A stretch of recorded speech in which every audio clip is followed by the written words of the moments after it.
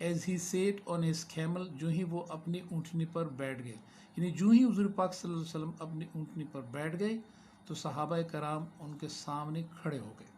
And delivered this sermon, اور حضور پاک صلی اللہ علیہ وسلم نے یہ خطبہ فرمایا.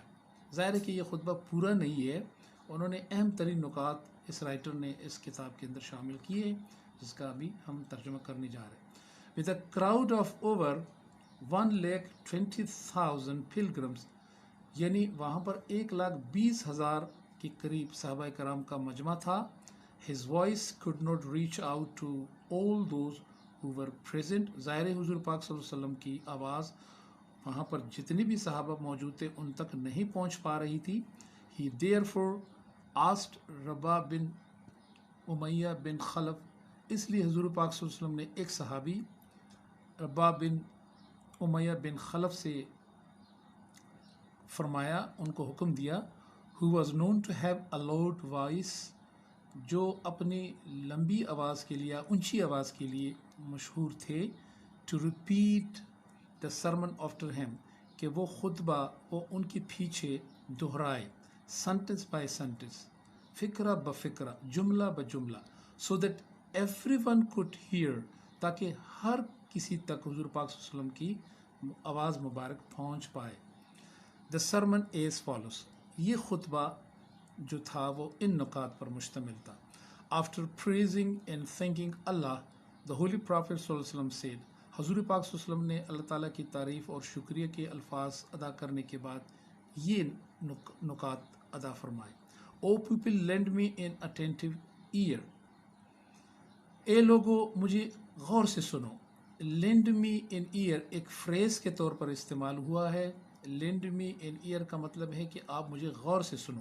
for I know not whether after this year, کیونکہ مجھے نہیں معلوم کہ کیا کہ اس سال کے بعد I shall ever be amongst you, کہ کیا میں اگلے سال پھر آپ کے درمیان میں ہوں گا یا کہ نہیں. therefore listen to what I am saying to you very carefully, اس لیے میرے الفاظ کو, میرے خطبے کو یا جو کچھ میں کہہ رہا ہوں ان الفاظ کو غور سے سن لینا ہے. and take these words to those who could not be present here today, اور یہ الفاظ ان لوگوں تک پہنچائے جو آج موجود نہیں ہو سکے. ظاہر ہے کہ آنے والی امت کی طرف اشارہ تھا یا لوگوں کی طرف اشارہ تھا. ہم کیسے حاضر ہو سکتے تھے؟ ظاہر ہے کہ ہم تو حاضر تو نہیں ہو سکتے تھے. تو حضور پاک صلی اللہ علیہ وسلم نے صحابہ کرام سے فرمایا کہ آپ میری آواز کو, میرے الفاظ کو غور سے سنیں, ان کو سمجھیں, ان پر غور کریں, اور پھر حکم صادر فرمایا کہ آپ نے میرے اس خطبے کے الفاظ کو پھر ان لوگ تک بھی پہنچانا آپ کی ذمہ داری ہے جو یہاں پر موجود نہیں ہو سکے آج. پھر اگلا فرماتے ہیں, اگلا نقطہ, پہلا جو نقطہ ہے, O people just as you regard this month, اے لوگو جس طرح کہ آپ اس مہینے کو, دس ڈے اس یوم کو, اس روز کو, دس سٹی اور اس شہر کو, اس سیکرٹ مقدس سمجھتے ہیں, ان کو عزت دیتے ہیں. To regard the life and property of every Muslim, اسی طرح سے آپ نے کسی بھی مسلمان کی جان اور مال کی عزت احترام کرنی ہے اور ان کو مقدس جاننا ہے. As a secret trust,